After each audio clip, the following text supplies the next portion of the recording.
voy a dar paso en este último día del Congreso y cerrar con broche de oro presentando al doctor Eduardo Restrepo con la conferencia de clausura. Es sobre comunicación, descolonización, buen vivir, notas para la conversación. Y por supuesto está con nosotros Claudio Maldonado, que ha hecho posible que este evento se realice y a quien ya lo conocen. Bienvenidos otra vez. Por favor, Claudio. Buenas tardes. A los que aún resisten, ¿cierto?, esta larga jornada de trabajo y discusión que hemos tenido, espero que haya sido muy fructífero para cada uno de ustedes. Y bueno, tengo el honor de presentar por segunda vez este año a mi amigo Eduardo Restrepo. Estuvimos en Temuco hace muy poco justamente problematizando el tema de la comunicación y la decolonialidad a partir de las experiencias de los compañeros y comunicadores indígenas del sur de Chile. A Eduardo no le gusta que lo presenten muy formalmente, pero nosotros tenemos que seguir ciertas estructuras. Y Eduardo es antropólogo de la Universidad de Antioquia, Medellín, Colombia, maestría en antropología y doctorado en antropología con énfasis en estudios culturales de la Universidad de Carolina del Norte de Chapel Hill, Estados Unidos. Profesor asociado de la Universidad Javeriana en Bogotá, director del Departamento de Estudios Culturales y de la Maestría de Estudios Culturales, coordinador del Grupo de Investigación de Estudios Culturales y del Centro de Estudios Afrodescendientes de la Facultad de Ciencias Sociales de la Universidad Javeriana. Eduardo, sin más preámbulos, te doy pleno uso de la palabra. Muchas gracias, Claudio, por la presentación, por la invitación a participar de este evento, a escuchar a colegas, amigos y gente que hasta ahora vengo a conocer en temáticas que algunas son bastante distantes de lo que acostumbro trabajar. La comunicación es algo a la que me dedico desde los estudios culturales, cosa que ustedes sabrán que tiene una particular inflexión. Bueno, también agradecer al CIESPAL por la acogida, al director Francisco por esta posibilidad de conversar unas notas que quiero compartir con respecto a los conceptos que ordenan la convocatoria. Pues son tres conceptos: comunicación, descolonización, como está ahí, y buen vivir. Y yo quiero aportar unas notas para la conversación. Yo quisiera ofrecer unos insumos, unas provocaciones y quizás algunos elementos que pueden estar ahí para que conversemos. Empiezo, el orden que voy a presentar es primero descolonización, después voy a buen vivir y termino con comunicación. Empezar por decir que descolonización es un término al que corresponden diferentes categorías, o sea, es importante diferenciar entre palabras y conceptos o categorías, y las categorías se ordenan alrededor de este término de descolonización dependiendo de cómo entendamos la colonización. O sea, la descolonización se entiende como algo que depende de la manera como estamos conceptualizando colonización, y colonización está muy ligada a la idea de colonialismo, ¿no? Entonces, lo primero que me parece importante que pensemos es cómo se puede entender o cómo se ha entendido, de hecho, colonización, colonialismo, y cuáles son las estrategias para ese de la descolonización, y cuáles serían los sujetos que estarían asociados a esas estrategias de descolonización. Yo traigo cinco encuadres, 5 maneras en las que históricamente y empíricamente se ha abordado la discusión sobre el colonialismo y la colonización. Hay muchas más, no creo que esta cartografía agote totalmente el debate, pero sí es una cartografía que nos permite entender la complejidad y la heterogeneidad de la conversación cuando estamos hablando de colonialismo. El primer encuadre teórico es un encuadre que podemos ubicar asociado a los procesos de independencia, los llamados procesos de independencia del siglo XIX.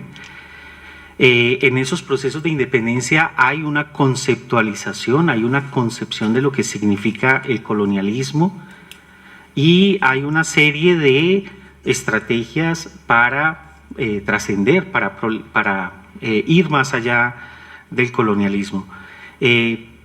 Todo se ordena en aquella elaboración del siglo XIX, se ordena en términos de una epocalidad. O sea, el colonialismo es una época, una fase, un momento con el que se puede romper, y la ruptura radica precisamente en la transformación de ciertas instituciones políticas y de relación entre unos territorios y unas gentes, entre las metrópolis y las colonias. Ese modelo es un modelo del 19 que enarbolan las élites latinoamericanas o las élites criollas mejor, y en ese modelo pues el sujeto de la transformación son las mismas élites, y lo que hay ahí es digamos, una ruptura en términos de instituciones y de relaciones de sometimiento entre metrópoli y territorios coloniales. Ese es un primer encuadre, es un encuadre que tiene sus ventajas y sus desventajas, es un encuadre que nos permite, por ejemplo, personajes como Simón Bolívar o personajes como Martí, que tienen digamos, unos elementos interesantes y otros elementos que son puestos en cuestión a la luz de los otros modelos que voy a presentar. Entonces ese sería como el primero. El segundo modelo o encuadre teórico con respecto al colonialismo es uno que está muy ligado al surgimiento de la teoría de la dependencia en mediados del siglo XX. Ustedes saben que la teoría de la dependencia es una teoría que surge como cuestionamiento de la teoría de la modernización, y la teoría de la modernización es el anclaje del discurso del desarrollo después de la Segunda Guerra Mundial. Voy a volver sobre el desarrollo más adelante.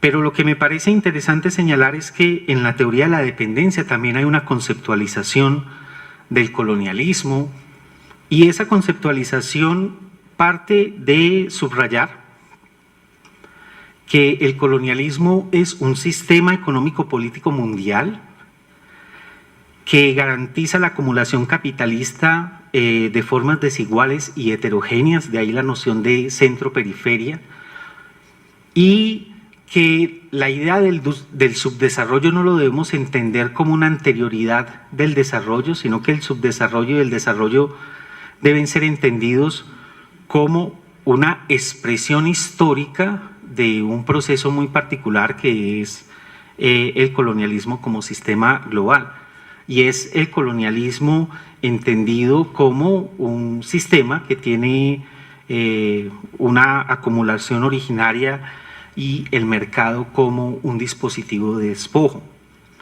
Dentro de la teoría de la dependencia hay otro concepto que me parece muy valioso, que es un concepto que no se encuentra en el 19 o no fue pensado en el 19 de esa manera, y es el concepto de colonialismo interno. O sea, no solamente en términos del sistema mundial hay unos países o unas regiones que están en relación periférica con respecto a los centros, sino que al interior de los países hay relaciones que reproducen esta lógica de centro-periferia, y hay relaciones que subordinan ciertas regiones y ciertas gentes de los países a una estructura de la dependencia y la desigualdad. Ese es como una lógica donde el colonialismo es pensado en clave de economía política, pero una economía política atravesada por una geopolítica en cierto sentido, Y el propósito entonces que se deriva de la teoría de la dependencia, o cómo se puede el descolonizar o la descolonización, pasaría por toda una estructura de sustitución de importaciones, la idea de que hay que promover el desarrollo industrial nacional, la educación, y generar unas condiciones para que estos países en relación de dependencia rompan con esa dependencia que está garantizada por el mercado del sistema mundo. Ustedes saben que Wallerstein y otros académicos y intelectuales han tomado algunas ideas de teoría de la dependencia, entonces suena o resuena mejor con cosas que vamos a hablar más adelante. Ahora, el sujeto de la transformación serían los representantes de la nación. Aquí no necesariamente tienen que ser las élites criollas. Los representantes de la nación pueden ser también gente que venga de sectores más populares o más subalternizados, pero que tengan cierta visibilidad y cierta posicionalidad en términos del aparato de Estado. Esa es la segunda conceptualización del colonialismo. La tercera está ligada a un momento que es el de las luchas anticoloniales en Asia y África, y en particular hay un autor que me parece que encarna esta conceptualización del colonialismo de una manera muy productiva, muy sugerente, muy seductora. Ese es Frantz Fanon. O sea, Fanon yo lo ubicaría como una conceptualización del colonialismo que tiene unas distinciones importantes con lo que podría verse dentro de la teoría de la dependencia, y por supuesto unas distinciones fuertes con lo que se piensa el colonialismo como una época y como una relación simplemente de imposición de instituciones, como se pensaba en el siglo XIX. Con Fanon, una cosa es que Fanon no está pensando el colonialismo solamente como dominación o coerción, sino que Fanon nos plantea que el colonialismo produce sujetos, y produce sujetos, el sujeto colonizador y el sujeto colonizado. O sea, el colonialismo constituye, produce a los sujetos coloniales, tanto al colonizador como al colonizado. Y es una dialéctica, cuando él recurre a Hegel, una dialéctica que es deshumanizadora de los colonizados y de los colonizadores. No solamente es un asunto, digamos, como de una dimensión, sino que Fanon está pensando en esas dos dimensiones. Si el colonialismo produce sujetos, entonces nos encontramos con que los colonizados en Fanon no son simple exterioridad, sino que son literalmente interpelados, constituidos por el colonialismo, con todo lo que eso implica, con todas las estrategias que Fanon describe en su trabajo. Por lo tanto, el colonialismo para Fanon es no solamente un asunto que desestructura sistemas de vida, memorias, dignidades, relatos, ritualidades, sino que también constituye. O sea, uno estuviera de alguna manera muy cercano a decir, bueno, ahí hay una lectura Foucaultiana, aunque esto no es, o sea, en el sentido de que el poder produce. O sea, el colonialismo no solamente impone, destruye, sino que también constituye, y constituye no solamente a los colonizadores, sino también a los colonizados. Entonces, ese asunto de constitución pasa por lo que Fanon maravillosamente nos muestra, es que el colonialismo inferioriza o se basa en una inferiorización que se naturaliza de los colonizados. y por lo tanto la primera manera como se expresa el colonialismo es una manera que es fundamentalmente racializante y de pensamiento racista, anclado en la superioridad de los colonizadores con respecto a los colonizados. Y además de esa inferiorización de los colonizados, lo que me parece más importante es toda la elaboración de que los colonizados están en el lugar de la inadecuación, son sujetos inadecuados. Están producidos desde la marcación de la falla y la falta, son sujetos producidos desde un lugar que es el universal, que es el blanco europeo masculino, y que esa inadecuación de los colonizados es una inadecuación que se constituye y que pasa por la epidermis de los colonizados mismos, se hace cuerpo. Es un asunto que pasa por los cuerpos, que pasa por el lenguaje también, pero en los cuerpos se marca la falla y la falta de estos colonizados. Entonces yo quisiera subrayar que lo que estamos viendo con Fanon es una teoría de la colonización que implica una conceptualización del poder donde nos encontramos con una dimensión de la producción de sujeto, pero también con una dimensión de la producción de subjetividades. Por ejemplo, él habla de cómo en un momento del colonialismo, después de la desestructuración, hay unas identificaciones por parte de los colonizados con respecto al sistema y con respecto a los colonizadores, que Homi Bhabha después teoriza con el concepto de mimesis colonial, y es el deseo de ser como el amo, ese deseo de querer ser, el reconocimiento de la mirada del amo, de estar definido por la mirada del amo, nos introduce entonces una dimensión del deseo, de la constitución de sujetos, subjetividades y deseos en todo lo que está en juego con el colonialismo. Ahora, Fanon está en un momento de las luchas de liberación nacional, las luchas anticoloniales africanas, y por eso él considera que este segundo momento, que es un segundo momento de identificación debe ser desandado por procesos de liberación nacional anticoloniales. Y él está pensando en luchas armadas, o sea, él muere en el 61, es un mundo muy distinto del que tenemos ahora, pero es una lucha que constituye nuevamente otras subjetividades desde la dignidad y desde la reimaginación, la renarración de la historia, la cultura, el pasado. El pasado de los colonizados no pasa impunemente por el proceso colonizador.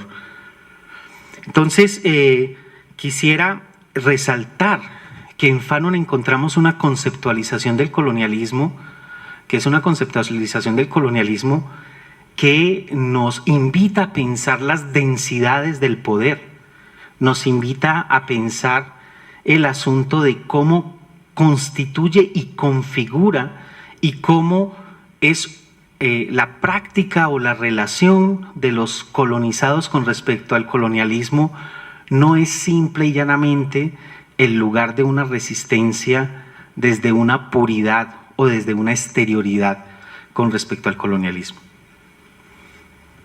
La cuarta, ese es Fanon. La cuarta es algo que se conoce como teoría estudios poscoloniales, años 80, 90, aunque se funda en un texto inspiracional de Edward Said, Orientalismo, que es de 1978.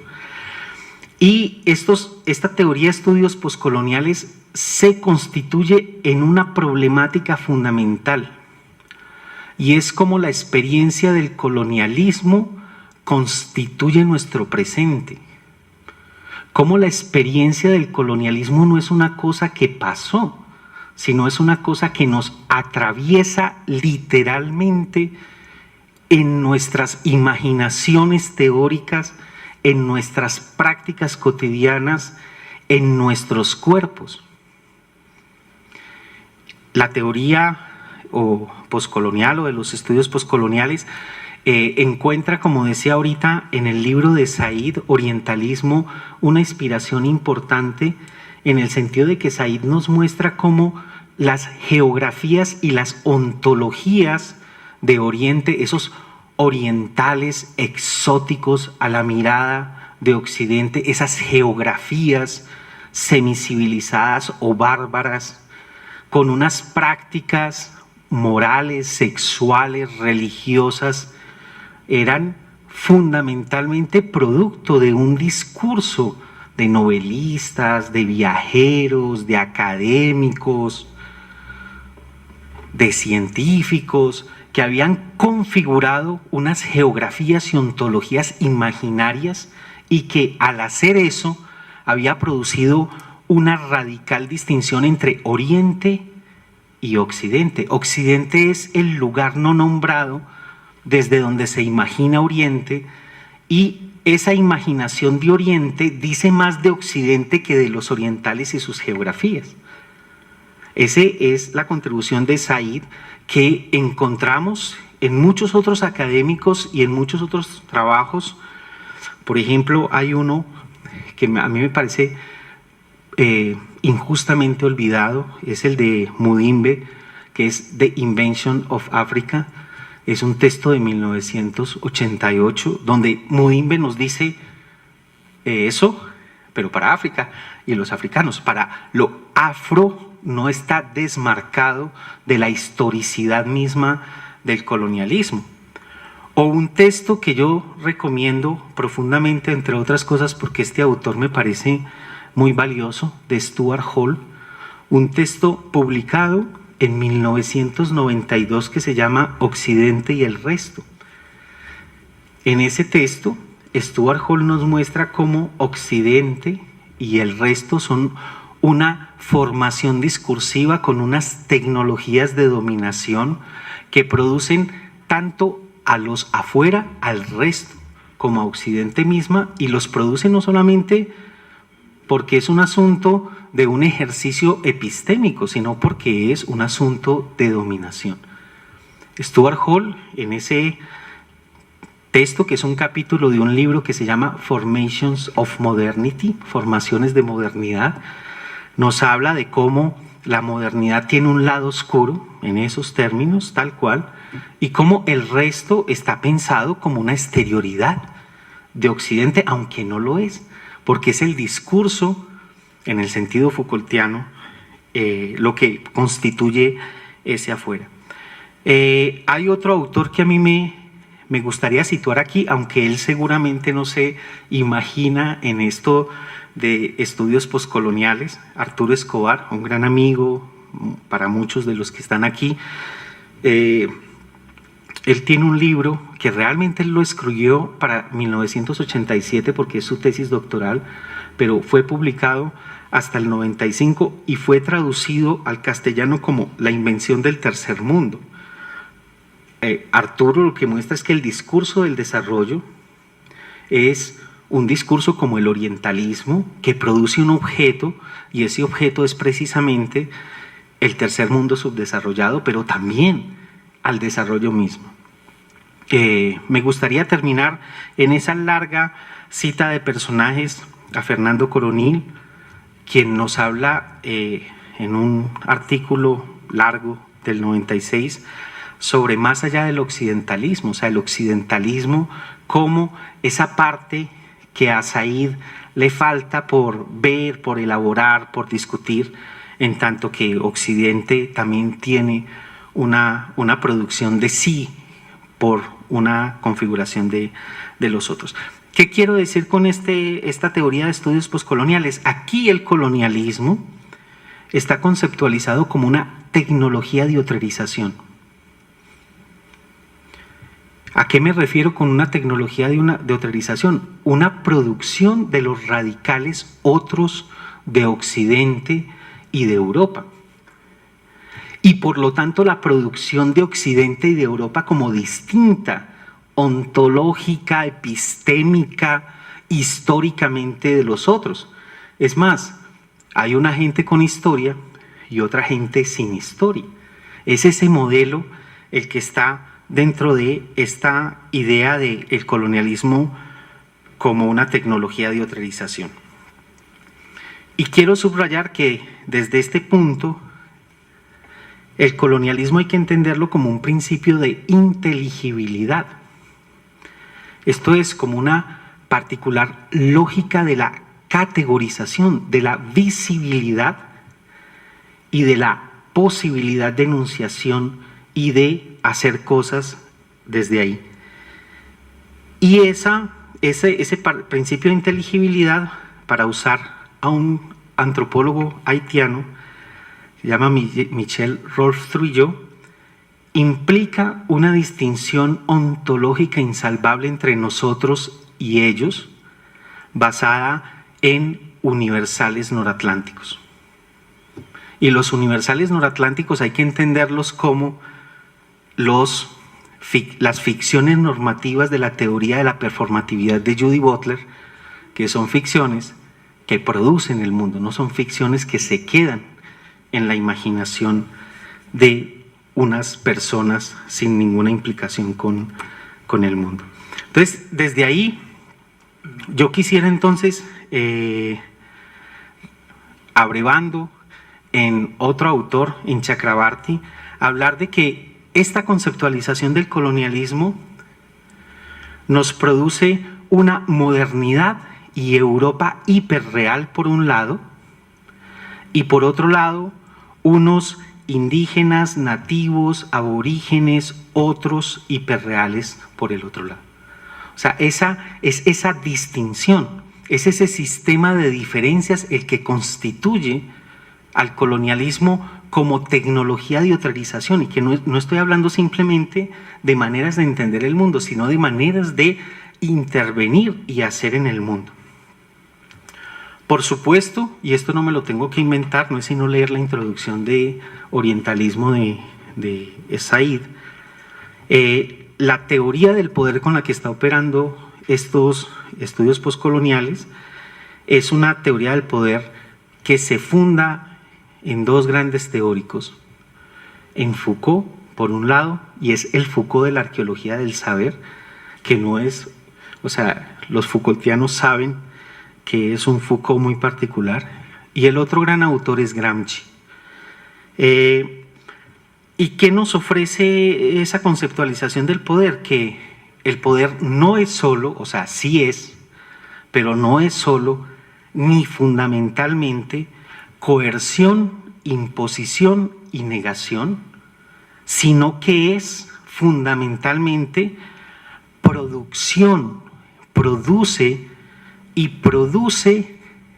en el orden del consenso y del consentimiento. Seduce. No es una sustancia que se posee, sino que es fundamentalmente una relación que se ejerce. No es simplemente violencia física y dominación, sino esencialmente seducción, deseo, producción de subjetividades. Entonces, esta es una cuarta conceptualización del colonialismo. Desde esta conceptualización del colonialismo, el colonialismo empieza a adquirir unas densidades que ya Frantz Fanon nos está indicando. No es tan fácil identificar al colonialismo por quién enuncia un planteamiento o por cuáles son los términos en los que se está planteando algo. El quinto encuadre, y con esto termino esta parte de lo de la descolonización, tiene que ver con el giro decolonial. El giro decolonial es un proyecto, más bien una opción decolonial, es algo que pretende trascender el ámbito de la academia, es un proyecto intelectual y político que tiene unas especificidades y unas diferencias con teoría postcolonial. O sea, podemos decir que teoría postcolonial y giro decolonial ambos son hijos de una época donde hay un descentramiento de Europa, pero hay matices y hay diferencias importantes para entender cómo desde el giro decolonial el colonialismo adquiere otras implicaciones. Primero que todo, habría que decir que en giro decolonial hay una distinción fundamental entre colonialismo y colonialidad. No se piensa que sean la misma cosa. El colonialismo es algo más asociado a unas instituciones, una época, unos tipos de dominación de unas gentes y unos territorios, y la colonialidad es más profunda y trasciende el asunto del colonialismo. Se puede terminar con ese tipo de dominación colonial, de colonialismo, y se sigue en el asunto de la colonialidad. Esa colonialidad es, por decirlo así, el lado oscuro de la modernidad. Y aquí viene un aspecto importante del giro decolonial, y es poner a la modernidad con el slash de la colonialidad. O sea, la modernidad no hay que entenderla ella solita, sino que hay que ver cómo la modernidad está co-constituida por la colonialidad, cómo el hecho de nosotros modernos, esto moderno, implica un ejercicio de aquellos no, aquello no moderno. Entonces, esa inmanencia o esa coproducción de la modernidad con la colonialidad implica una desestabilización teórica y política de la modernidad desde la diferencia colonial. De ahí que en el giro colonial no se hable solo de modernidad, sino de modernidad-colonialidad, y se piense, y esto es una cosa que viene también muy en sintonía con teoría de la dependencia, que se piense en términos de sistema mundo. Ahora es un sistema mundo moderno colonial.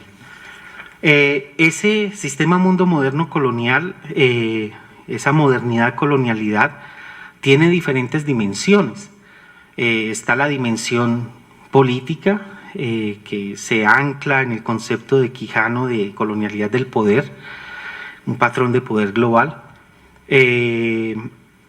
Está la dimensión ontológica, que incluso es una lectura de Fanon, al pensar entonces cómo la colonialidad implica una colonialidad del ser. Y hay una dimensión nociológica o epistemológica que tiene que ver precisamente con la dimensión de la colonialidad del saber. Entonces, ese es como el encuadre. Entonces aquí colonialidad es un concepto más grande, más fuerte, distinto o diferenciable de colonialismo, y es una cosa que también hace parte de nuestro presente. Ahora, dentro del proyecto Opción Decolonial hay varios elementos que son bien específicos, y entonces la decolonialidad tendría al menos estos 4 aspectos. Primero, algo que ha dicho Walter Mignolo repetidamente, es que el punto no es solamente cambiar los términos de una conversación, sino no los contenidos de una conversación, sino también los términos, o sea, quién habla, a nombre de quién y con qué implicaciones. Ese es el primer aspecto que yo quiero subrayar de lo del proyecto Opción Decolonial. El segundo tiene que ver con trazar otras genealogías para que emerjan autores, pensadores, conocimientos otros. Entonces, no es un nuevo paradigma, sino es problematizar esa idea de que de la sucesión de paradigmas es un pensamiento otro. Todo está, y este es el tercer aspecto, en una interrupción al eurocentrismo. Al eurocentrismo que se naturaliza precisamente en el conocimiento, en las instituciones, etcétera, etcétera. Y por último, esa interrupción, esa otra genealogía, ese cambiar los términos y contenidos de la discusión, se encarna en el concepto de interculturalidad como una de las opciones, y ahí la interculturalidad tiene que ver con incorporar la diferencia, incorporar no, como poner en juego o permitir la diferencia colonial pueblos indígenas y afro, lo que eso implica en términos de un proyecto intercultural. Entonces, eso sería un asunto distinto en términos de el concepto de colonialismo. Implica otras dimensiones y otros aspectos que otras conceptualizaciones no han hecho. Bueno, entonces esta es como la primera parte de la presentación. Quería invitarlos a que pensemos cómo estamos entendiendo el colonialismo y cómo, dependiendo de cómo entendamos el colonialismo, se sigue un tipo de estrategias y un tipo de sujetos que articulan esa descolonización. Ahora me paso a buen vivir, vivir bien. Quisiera empezar por resaltar qué es multiacentual. O sea, vivir bien no se entiende, o buen vivir no se entiende de la misma manera dependiendo de quién lo esté enunciando. Ahorita nos decían, por lo menos hay 3 grandes vertientes del buen vivir en el Ecuador: el asunto comunitarista, el asunto más ambientalista o ecológico y el asunto más socialista. Yo no sé si esa categorización sea cierta o falsa. Lo que quiero resaltar es que la noción de buen vivir o vivir bien, que es otra muy relacionada, es multiacentual. Y lo segundo que quiero resaltar antes de empezar a hacer este trabajo es que como nunca antes está articulando la imaginación teórica y política de nuestra época. O sea, es un asunto del que no se hablaba en esos términos y con la misma visibilidad hace 20 años, de lo que está sucediendo hoy en diferentes escenarios y en diferentes contextos. Entonces, son un conjunto de, digamos, de referentes, de significantes que están permitiendo una articulación de la imaginación teórica y política. Quería decir esas dos cosas, la multiacentualidad y la articulación de la imaginación teórica y política, para meterme en lo que yo quiero contribuir para la conversación aquí, que si para el primer término es miremos las diferentes conceptualizaciones del colonialismo, para este es, yo siento que hay que historizar esta noción del buen vivir. Hay que hacer una genealogía en el sentido Foucaultiano de una cartografía de las luchas, de cómo hemos llegado a ser lo que somos, eso que Foucault denomina la historia del presente, porque cuando pensamos que lo que estamos diciendo hoy, aquí, ahora, con buen vivir, es algo que se ha dicho desde siempre en otros lenguajes. Alguien decía hace un rato que desde el comienzo de la humanidad, yo creo que se pierde la posibilidad de entender la singularidad y el filo del concepto, o también algunas cosas problemáticas que pueden estar ligadas al concepto. Ahora, esa genealogía, pues yo voy rápidamente a mencionar 3 líneas de esa cartografía que se cruzan, me parece a mí, en la posibilidad de constitución del buen vivir. Y son 3 líneas que tienen que ver con las transformaciones del desarrollo por un lado, la modernidad por el otro y la indianidad por el otro. O sea, son 3 líneas que me parecen importantes para entender por qué hoy estamos hablando aquí de eso, por qué una secretaria o un secretario del gobierno habla en esos términos, o por qué un activista habla en esos términos hoy, y por qué se escucha de una forma o de otra.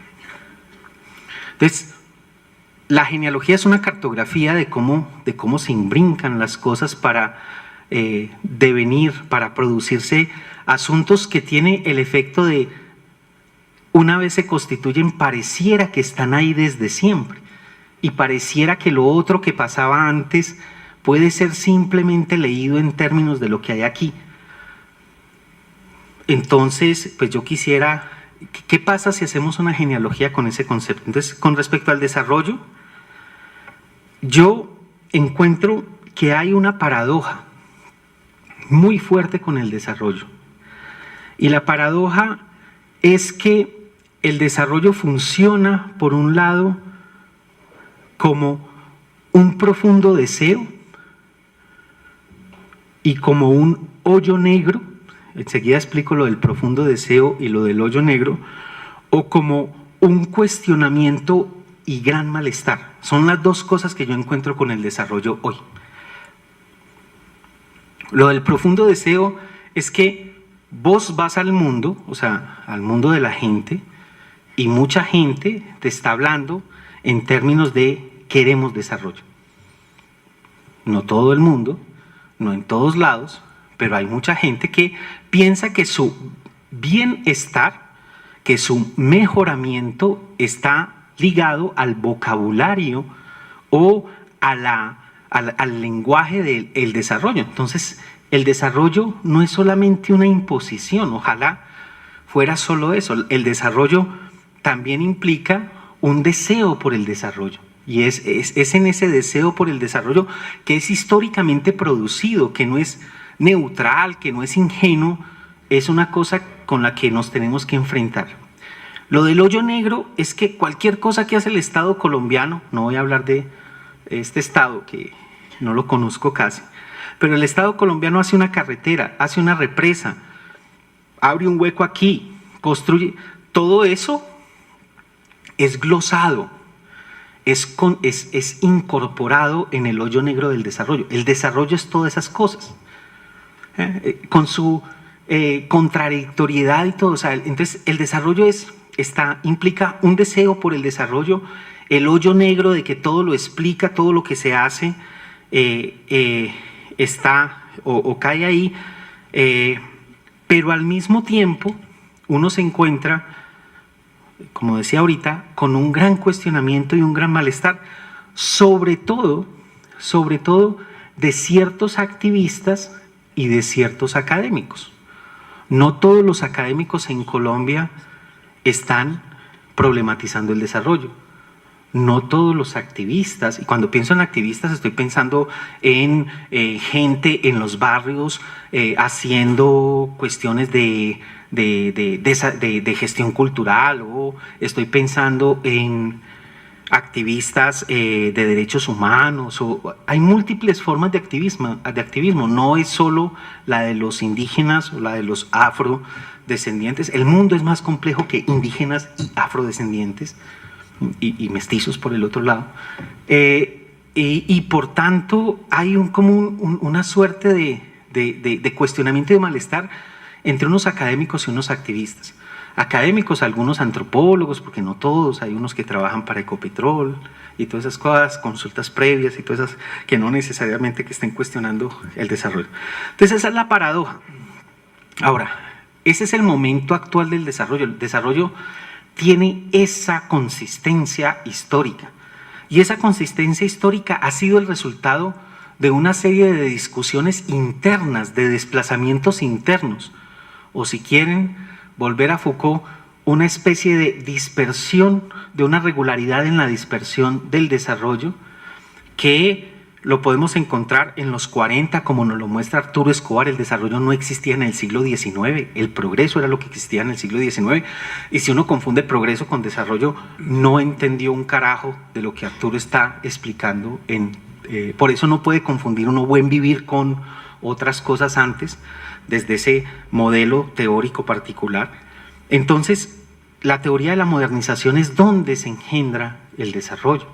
Pero pronto la teoría de la modernización es cuestionada y está lo que llamamos el desarrollo integral. Después de eso, el desarrollo integral es incorporar no solamente el desarrollo industrial, sino incorporar las poblaciones rurales, etcétera, etcétera, más holístico. Después viene la noción de desarrollo sostenible, con toda el intento de mejorar o de considerar por lo menos la dimensión ambiental. Después viene un asunto que se llama desarrollo con perspectiva de género, y esto es del Banco Mundial, esto es del Estado, de las ONGs, de activistas. Después viene un concepto que surge con Bonfil Batalla y unas discusiones, pero que adquiere otras connotaciones, el etnodesarrollo, muy interesante pensar hacer una etnografía de ese concepto, cómo articula ciertas imaginaciones y ciertas prácticas concretas. Ahora estamos en cosas que se llaman el desarrollo local o incluso desarrollos alternativos, desde CEN o otra serie de teóricos del desarrollo. Entonces, el desarrollo no ha sido lo mismo desde el principio hasta ahora y hay una regularidad en la dispersión. Eso es una cosa que quiero señalar. De ahí el asunto de que interpela el deseo, ese hoyo negro, pero también ese asunto del malestar.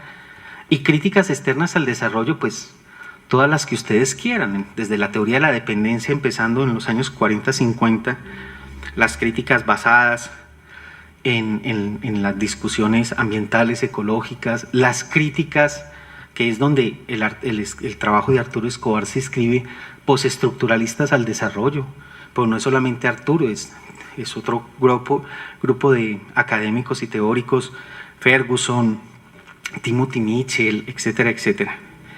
Y en los últimos años, con una cosa que en la teoría social se llama el giro ontológico, hay una crítica al desarrollo desde el cuestionamiento del antropocentrismo y el antropoceno y todas estas cosas, pero no voy a entrar.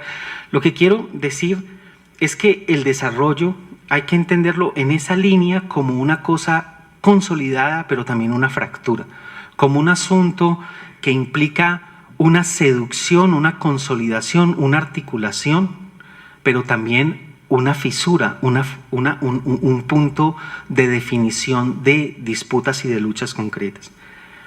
La segunda línea, o sea, yo no, para redondear aquí, yo no creo que lo del buen vivir pudo haber emergido en un contexto donde el desarrollo no estuviera puesto en cuestión y donde no estuvieran esas fracturas. Y creo que el buen vivir es otra fractura, y una fractura quizás sustantiva a este imaginario del desarrollo, pero el desarrollo no está muerto, el desarrollo está vivito y coleando en muchos escenarios del mundo. El segundo es la modernidad.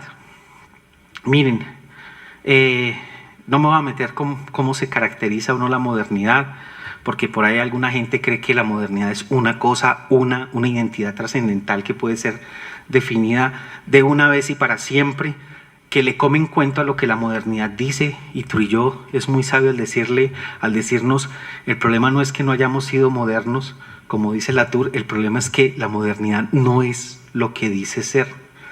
No vamos a meter en esas discusiones.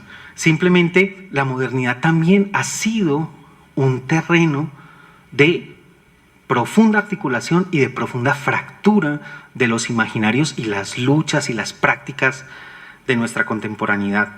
Les recuerdo, años 70, yo sé que a muchos no nos gusta porque es eurocéntrico, pero hay una crítica eurocéntrica a la modernidad en los 70 que deriva de todas unas transformaciones del mundo, mayo del 68, etcétera, etcétera, donde la modernidad pierde su credibilidad en los términos en los que venía produciéndose y las narrativas modernas son interrumpidas en sus certezas y en sus celebraciones por algo que se denomina la posmodernidad. No me voy a meter en detalle ahí, pero Lyotard y estos locos interrumpen ciertas certezas de la modernidad, piensan que la posmodernidad es una epocalidad y todo eso, pero es problema de ellos. Pero lo que yo quiero señalar es el asunto de que hay un descrédito de la modernidad como una narración, como un relato, como una práctica convocante, configurante, productora del mundo. La segunda tiene que ver con el trabajo, me parece, de muchos autores latinoamericanos. Ustedes saben, muchos de ustedes lo atestiguaron. Hubo una gran discusión en los años 80 de si América Latina ha sido moderna o no, si es posmoderna, de cómo entender el asunto de la posmodernidad acá. Y eso es una discusión que atraviesa gente como Jesús Martín Barbero, que ustedes saben es central en el campo de la comunicación, pero también creo que ahí quien logra como galvanizar esa discusión es Néstor García Canclini con el concepto de hibridación.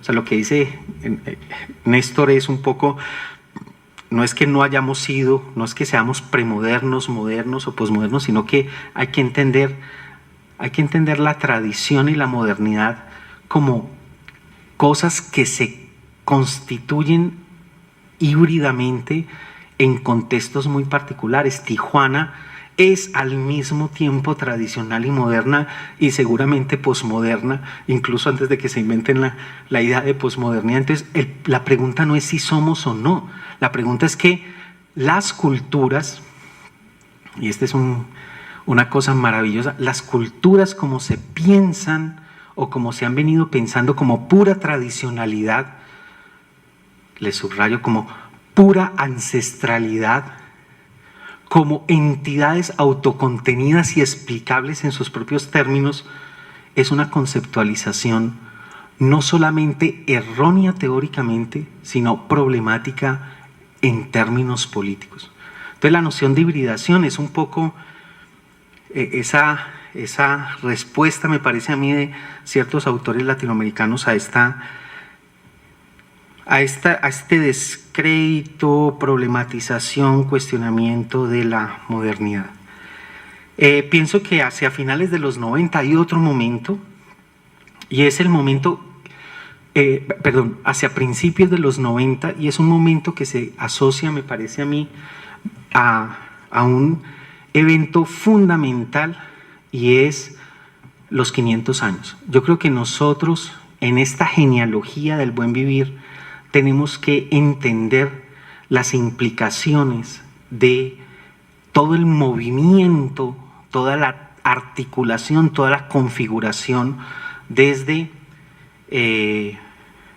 poblaciones indígenas y en algunos casos afros o negras o como quieran llamarlo, en esa gran reacción a la actitud celebratoria del descubrimiento y el relato de que es un proyecto civilizacional. Creo que ese tercer punto tiene que ver con enrostrarle a la modernidad su origen y sus improntas europeas.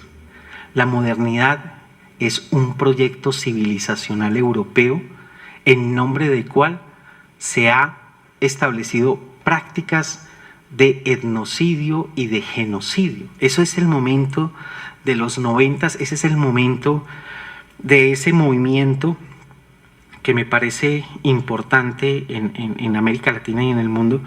Y finalmente, aquí para avanzar en la otra cosa, porque estoy colgado de tiempo, creo que en los años 2000, cuando hemos pensado la modernidad más etnográficamente, más históricamente, se ha dado algo que podríamos decir una provincialización, recogiendo el concepto de Chakrabarty, de lo necesario pero insuficiente, una pluralización, no hay una modernidad, hay modernidades, y una eventualización, hay un concepto Foucaultiano que yo he usado para entender la modernidad como proyectos civilizacionales situados, asociados a unas configuraciones y relaciones de poder concreto.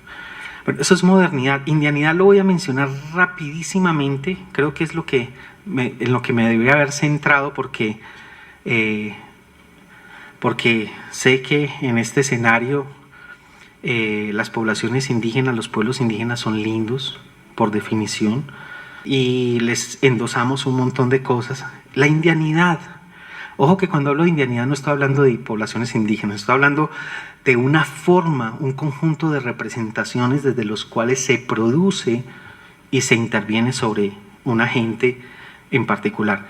Yo creo que esa genealogía tiene que pasar por Pátzcuaro, bueno, primero por toda la cosa del colonización, el siglo XIX, el relato de la nación, todo eso, pero en el siglo XX hay momentos importantes de esto.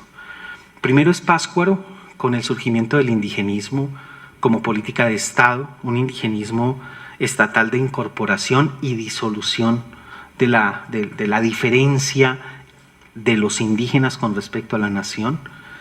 Ese es Pátzcuaro 40, y eso podemos ver cómo el Estado mexicano y cómo ciertos estados Colombia, etcétera, etcétera, articulan eso. En los años 70 Barbados es fundamental, los años 70 es la revolución, es el marxismo, es la utopía, etcétera, etcétera. Y en los años 70 en Barbados esto adquiere una dimensión muy distinta y es un cuestionamiento a las políticas estatales de la incorporación, y ahí es donde es trazable toda la emergencia de la cultura, linda la cultura de el territorio, la autonomía y la identidad como discursos constitutivos de sujetos políticos bien concretos que no estaban configurados en esos términos antes de esos años. Y no es una discusión teórica, sino empírica.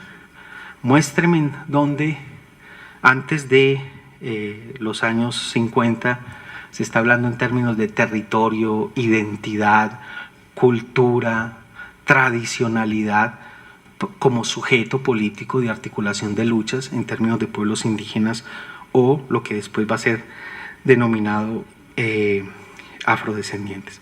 Bueno, entonces ya había mencionado lo del 92 y hay una cosa muy importante y es el zapatismo. A mí me parece que el zapatismo hay que entenderlo fuertemente como un componente muy importante de lo que va a generarse en esta línea de la indianidad que va a alimentar, a producir esta elaboración del buen vivir que se ancla desde múltiples maneras.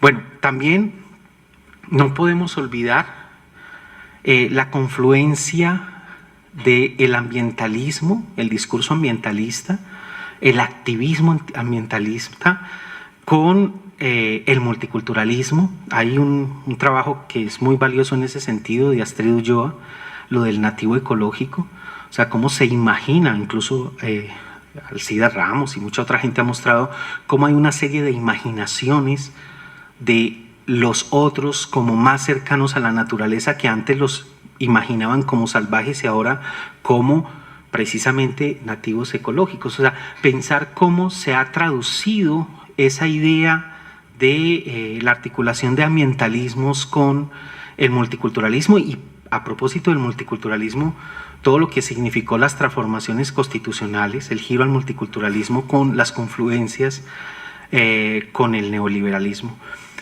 Y finalmente, dentro de esa línea de la indianidad hay que ahondar en las redes transnacionales de activismo y organización de unos sujetos políticos que se imaginan como distintos, como otros, con una conceptualización, unos posicionamientos y unas dignificaciones en términos de diferencia cultural, de territorialidad, de identidad, de ancestralidad, de opuestos a Occidente, a la nación, a los blancos, a los mestizos, etcétera, etcétera. Entonces, eso yo simplemente lo estoy mencionando, eso ameritaría un trabajo empírico importante, mostrar esas líneas para poder entender por qué hace 30 años no estábamos hablando de buen vivir, porque hace 30 años estábamos hablando en otros términos y porque hoy estamos hablando en estos términos. Ojo que eso no significa que entonces el buen vivir no sirve. No quiero decir eso. Lo que yo quiero decir es las historizaciones de este concepto son muy importantes para permitir cosas como el trabajo de una colega en el medio atrato chocoano dice que la gente negra del medio atrato está pensando su vida en términos de vivir sabroso. O sea, si cerramos y estabilizamos el buen vivir como lo opuesto a, con toda la moralidad, con todo el asunto, entonces, ¿dónde cabe cosas como el vivir sabroso? ¿Y eso qué significaría? O sea, entonces, yo creo que la genealogía con respecto al vivir bien y al buen vivir es absolutamente necesaria, porque las estabilizaciones y las articulaciones de la hegemonía no son solo las de las clases dirigentes. Y es sospechoso que las clases dirigentes se identifiquen suddenly, de pronto, con respecto a este tipo de conceptos. Bueno, como estoy muy colgado y quiero que debatamos, quisiera simplemente cerrar con el concepto de comunicación. A mí me encanta el texto de Jesús Martín Barbero, confieso, ese texto de los medios a las mediaciones. Parece que es un giro lúcido en pensar lo que los medios hacen, lo que la gente hace con los medios, los usos de los medios. Es un texto hijo de su época, de los años 80, del 87, pues publicado. Y me parece que la apelación de Jesús Martín Barbero y de otro personaje que he mencionado rápidamente, Stuart Hall, al concepto gramsciano de hegemonía, que no es el de dominación. Ojo, en Gramsci hegemonía no es malo. Los malos no son los hegemónicos y los buenos no son los contrahegemónicos. No es un discurso moral. La hegemonía es una forma de la política que pasa ni siquiera por el lado del consenso, sino del consentimiento. Y eso es lo que muestra Jesús Martín Barbero ahí. Y eso es lo que muestra Stuart Hall en todos sus trabajos sobre medios, ideología y racialización. Pero mi contribución a lo de la comunicación no quiere centrarse ahí, que ustedes deben conocer eso en detalle. Lo que yo quisiera es, en un minuto, decir que hay una conversación entre unos antropólogos. Qué pena, yo soy antropólogo, debo confesar esa perversión. Entre unos antropólogos hay una conversación que se llama Antropologías del Mundo. Y me parece que es una descolonización que puede ser muy valiosa para los estudios de la comunicación. Y es una descolonización que recoge a Gramsci. Y es una descolonización que recoge teoría queer, que son niveles de comprensión del poder que circulan en los campos académicos y en los imaginarios teóricos y políticos que operan en el mundo, que pueden ser interesantes a la hora de pensar la comunicación. Voy a mencionar 3 rápidamente. Primer enunciado, a estos se les ocurre decir que la antropología es lo que los antropólogos hacen en cuanto tales. Entonces, lo que se les ocurre es: no tenemos que definir metafísicamente lo que la antropología es por un objeto, un método o unos héroes culturales de una vez y para siempre. No tenemos que esencializar la antropología, sino que tenemos que partir de la idea de las prácticas situadas en instituciones con relaciones de poder y con efectos de normalización y de subjetivación particulares. Eso, créanme que a algunos colegas no les cabe en la cabeza. O sea, la antropología es lo que dijo Levi-Strauss, o lo que dijo Boas, y la antropología es eso, y lo que ellos hacen es antropología ecuatoriana o bogotana o colombiana, pero eso. Entonces, primero, prácticas, entendiendo los discursos como prácticas y entendiendo las subjetividades como efectos de esos discursos. Segundo, pensar entonces en que no existe una antropología como paradigma y unas antropologías que son diletantes copias de la antropología, y esa antropología situada en Europa y en Estados Unidos y en los otros lados son diletantes copias de eso, ¿no? Yo creo que la comunicación, si la queremos pensar en términos de lo latinoamericano, hay que pensar lo latinoamericano desde esa geopolítica del conocimiento, desde un asunto de que nosotros no hacemos una antropología de segunda, tercera o cuarta categoría porque no se parece a lo que hacen en Francia, con la autoridad y la autorización que el establecimiento y el sistema mundo de la antropología, que es una categoría que trabajan varios colegas ahí, lo pueden decir. Y finalmente, el tercer punto es que, y esto se alimenta de la teoría queer, es que a uno no lo vea el poder no es tan malo. Estar en las sombras, no ser visible, no es tan malo. Quizás el poder opera precisamente por la categorización y la visibilización y la interpelación en unos términos. Entonces, la visibilidad estadística, la visibilidad en los medios, el querer aparecer, no es simple y llanamente, aunque también lo es, no es simple y llanamente un asunto de subversión, de insurrección, de interrupción. Es como opera el poder, categorizando, pidiendo identidades. Y termino con esta cosa. Y la identidad con la que nosotros estamos haciendo un ejercicio de reduccionismo se llama cultura. Cultura es el gran impasse teórico y político de nuestra época, incluso en interculturalidad.